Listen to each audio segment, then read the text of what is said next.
When I was using, I was an alcoholic for 14 or 15 years, but I was a coke addict off and on for at least a third of that time, I would say. And, I was very outgoing and happy and confident feeling when I was drinking. But when I was using coke, if there was another woman in the room, she was my best friend, and I would tell her all my deepest, darkest secrets. And it felt so intimate. We felt like we're really getting to know each other, and we could talk about anything, and we'd make plans to get together the next day or the next weekend.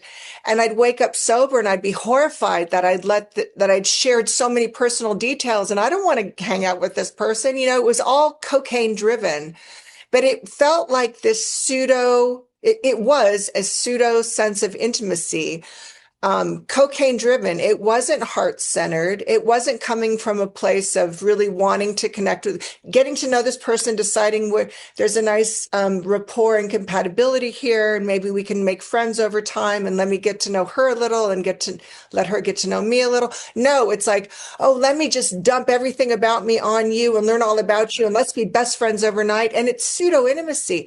And it's there's another type of intimacy that in my using days that I used that was pseudo intimacy. I would use sex as a way to feel intimate with a partner.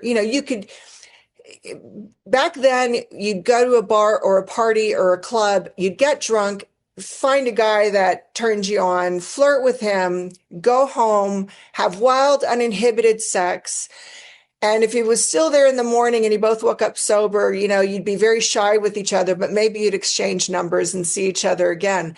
But the night before felt so intimate, and yet the next morning you can barely, look the guy in the face. So it wasn't real intimacy. We had all these little fake ways of feeling intimate. And then you get sober and you can't do that anymore. I was such a bad flirt when all I wanted to do was be able to flirt with a cute guy when I got sober, and I couldn't do it. I was either too aggressive or too subtle. And then if I got it just right and he picked up on it and flirted back, I'd get all freaked out and run away and hope that he would chase me. But why would he?